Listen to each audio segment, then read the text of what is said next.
Hello दोस्तों, और बोलो सब बढ़िया। आज का ही मेरा तीसरा क्लास है यूट्यूब पे। आज मैथ में एक नया टॉपिक पढ़ेंगे, स्क्वायर।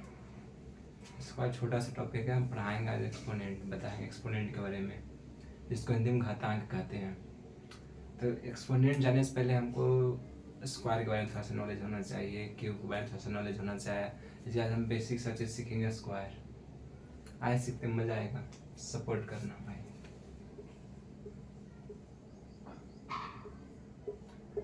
जनरली स्क्वायर 1 to 20 तक तो हर किसी को आना चाहिए, अभी बच्चा या फिर बड़ा, क्योंकि ये आज का फील्ड में, आज का जो मैथ है, जनरल कंपटीशन है, और भी कैलकुलेशन में जी करता है, मल्टीप्लिकेशन में जी करता है। इसे देखते हैं। और कोई पूछ दिया 16 का स्क्वायर कितना होता है, भाई 16 का स्क्वायर कितना होता है ये कैसे बताएंगे। और लोग क्या करना स्टार्ट कर देगा, 16 मल्टीप्लाई बाई 16। अब इतना मल्टीप्लाई करेगा कोई, टाइम लगेगा, देखते करते हैं। 96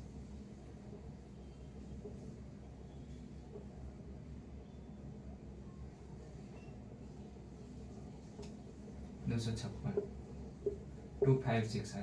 कितना लेट आया ना, इतना जल्दी। आगे बोल देगा 17 का स्क्वायर कितना होता है, फिर 17 मल्टीप्लाई बाई 17 करेंगे। अब कितना आएगा 289। मल्टीप्लाई करने में बुखार ले जाता है बच्चा को, और इतना लेट से बताना भी नहीं होता है। तो हम लिख देते हैं 1 to 20 तक स्क्वायर। आप उसको अच्छे से नोट करिए और उसको याद कीजिएगा। 1 का स्क्वायर कितना होता है 1, 2 का स्क्वायर कितना होता है 4, 3 का स्क्वायर कितना होता है 9, 4 का स्क्वायर कितना होता है 16, 5 का स्क्वायर कितना होता है 25, 6 का स्क्वायर कितना होता है 36, 7 का स्क्वायर कितना होता है 49, 8 का स्क्वायर कितना होता है 64, 9 का स्क्वायर कितना होता है 81, 10 का स्क्वायर कितना होता है 100। अब आते हैं 11 का स्क्वायर कितना होता है 1 to 1। 12 का स्क्वायर कितना होता है 144। 13 का स्क्वायर कितना होता है 169। 14 का स्क्वायर कितना होता है 196। 15 का स्क्वायर कितना होता है 225। 16 का स्क्वायर कितना होता है 256। 17 का स्क्वायर कितना होता है 289। 18 का स्क्वायर कितना होता है 324। 19 का स्क्वायर कितना होता है 20 का स्क्वायर कितना होता है 400। 361। देखो इसमें थोड़ा सा है, तो यहाँ पे देख मल्टीप्लाई करते हैं। 19 मल्टीप्लाई बाई 19, 19 का टेबल आता है, देखो 19 नंबर 83 वैसे 19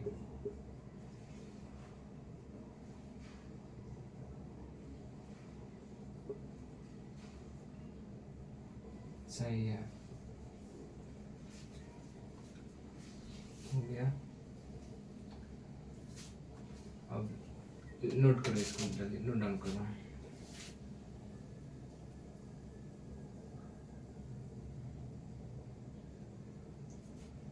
डायरेक्ट करेंगे। 13 का स्क्वायर कितना आता है 169। 19 का स्क्वायर 361, 361। 18 का 324, याद करना होगा। 8 का स्क्वायर 364। देखो स्क्वायर का मतलब होता है ना जितना कर रहा है उतना से ही मल्टीप्लाई करेंगे। अगर यहाँ पे क्यूब रहता है ना, क्यूब बाद में बताएंगे। जैसे यहाँ 10 का स्क्वायर का तो 10 मल्टीप्लाई बाई 10, देखो करके देखते हैं। 0 0 0 1 आया नहीं, 0 0 1 मल्टीप्लाई करना होता है। नोट कर लिया और इसको हटाते हैं। अरे 1 to 20 तक का स्क्वायर याद करो।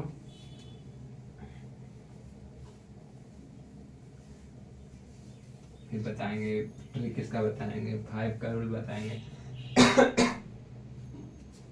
पानी पी लेते हैं।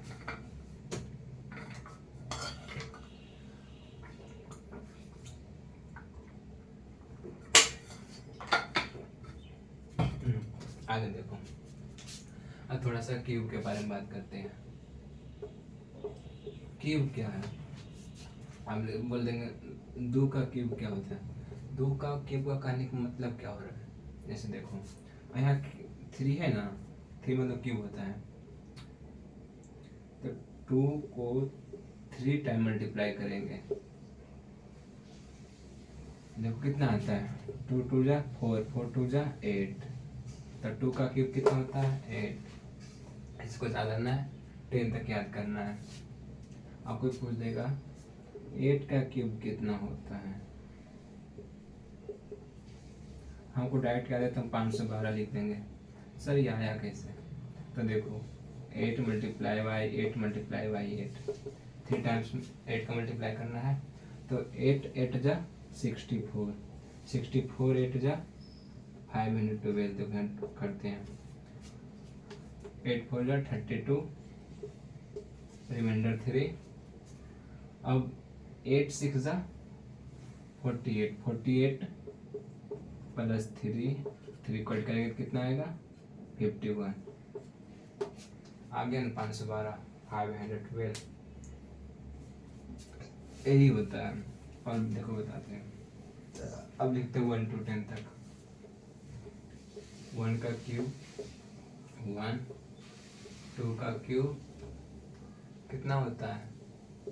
8, 3 का क्यूब 27, 4 का क्यूब 64, 5 का क्यूब 125, 6 का क्यूब 206, 16, 7 का क्यूब 343, 343। अब 8 का क्यूब 512, 9 का क्यूब 10 का क्यूब 1000। देखो 9 multiply by 9 multiply by 9 9 9 81, 9 multiply 9 729। भूल गए थे, दिमाग से हट गया था यार। हो गया। 1 to 10 तक क्यूब याद करना होता है, 10 तक ही हम लोग को ज़्यादा याद करना होता है। देखो पसीना नोट कर लिया था ना, ठीक है। देखो मेन बात हमको इन दोनों का थोड़ा सा नॉलेज देना था, और बाकी तो हमको पढ़ना एक्सपोनेंट।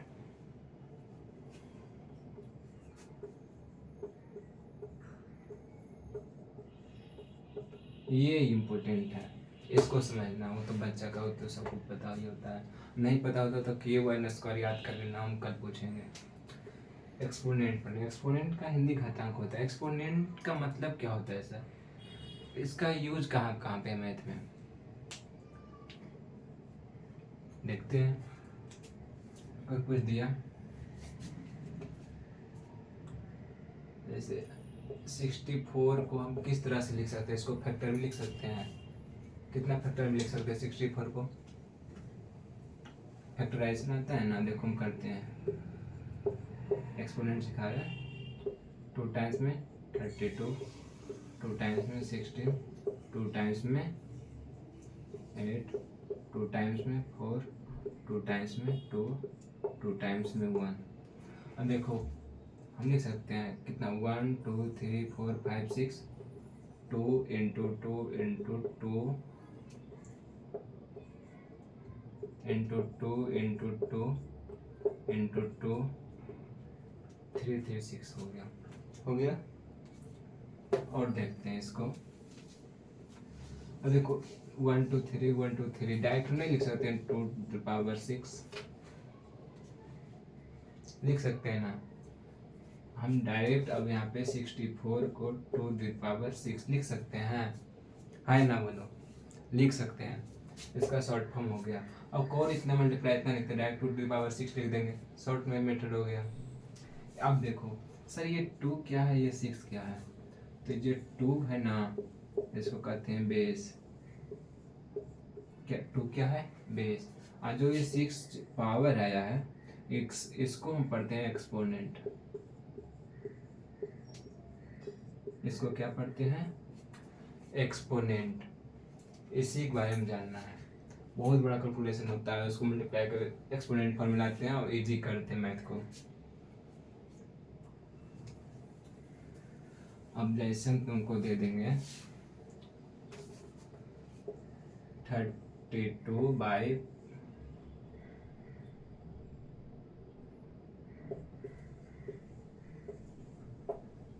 अब इसको कहेगा इसको एक्सपोनेंट फॉर्म में लिख के दिखा सकता है। कौन को दिखा सकता है एक्सपोनेंट फॉर्म में, किसी को नहीं आता है, हमको आता है। यहाँ देखो 30 को क्या किए थे, पहले फैक्टर निकाले थे। हमको नहीं आता है तो हम क्या पहला काम क्या करना है, हमको फैक्टर निकालना है। फैक्टर 32 का क्या हो सकता है, 2 16 2 8 2 4 एंड 2 2 2 कितना आया 1 2 3 4 5। अब यहाँ पे लिखेंगे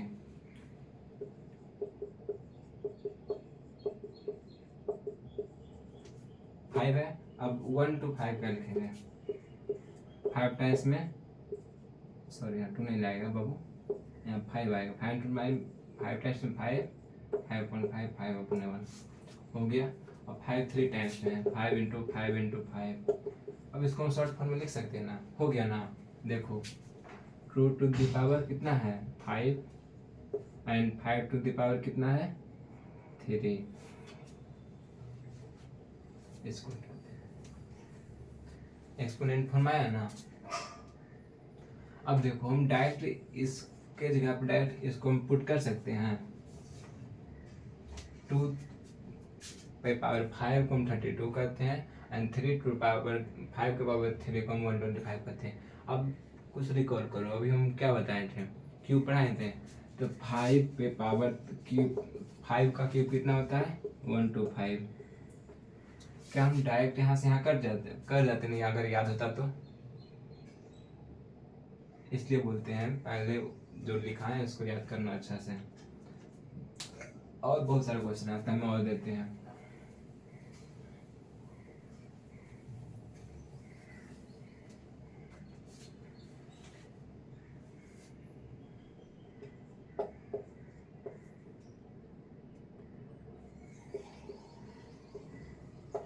इसको एक्सपोनेंट फॉर्म में लिखो, फटाक से लिखना है।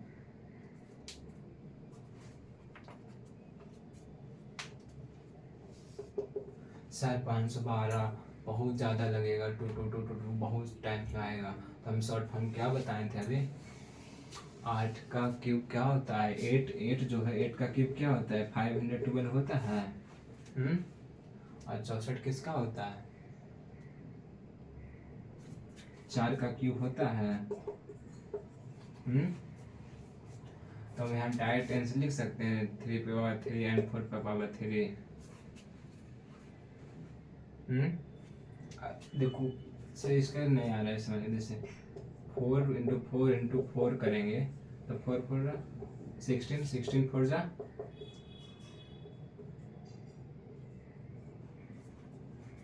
64 आया। तो 4 पर पावर हम 3 लिख सकते हैं। तो इसलिए बोले क्यों याद रहता तो हम डायरेक्ट यहाँ पे लिखते हैं इतना आया। इसमें इससे क्या कॉमन आ रहा है नज़र में, देखो जैसे हम 8 पर पावर 4 है ना, दोनों पे पावर देखो ध्यान से, दोनों पे पावर सेम है तो हम डायरेक्ट यहाँ लिख सकते हैं इसे। अब इसको हम काट सकते हैं, तो 2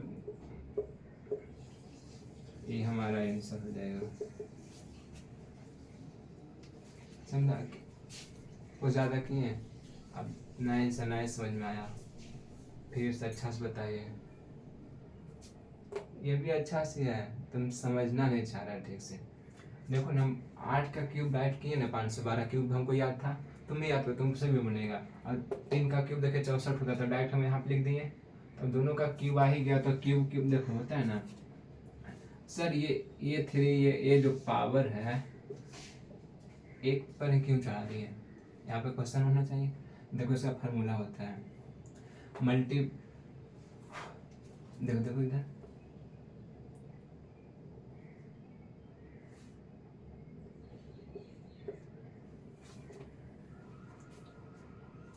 जैसे है ना, एक पे पावर यन देते हैं और बी पे पावर यन देते हैं ना, तो हम इसको डायरेक्ट हम इस फॉर्म में लिख सकते हैं, ए बाई बी पे पावर होल पे पावर यन।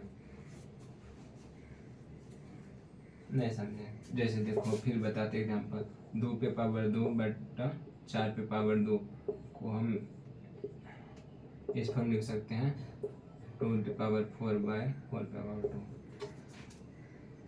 बात सेम है, ध्यान से समझो। ये फार्मूला है, मतलब रूल है, याद कर लो। एक्सपोनेंट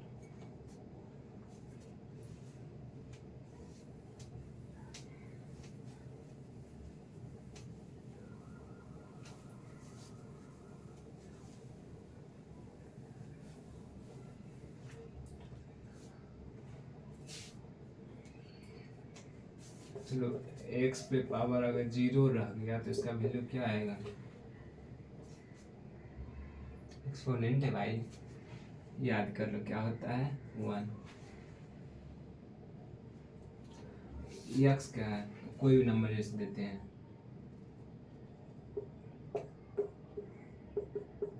सीधा आंसर 1, खेली खत्म। अब जैसे हम इतना पावर 1 दे दिए, ये 1 दे दिए तो यही आ जाएगा, 242 आएगा। फिर यहाँ 0 देते हैं तो इसका वैल्यू 1 आएगा, क्योंकि ये एक फार्मूला है। 2 फार्मूला दिखा दिए, तुम लोग नहीं नोट करना है मत करो, मौका बार बार नहीं आता है, नोट करो जल्दी।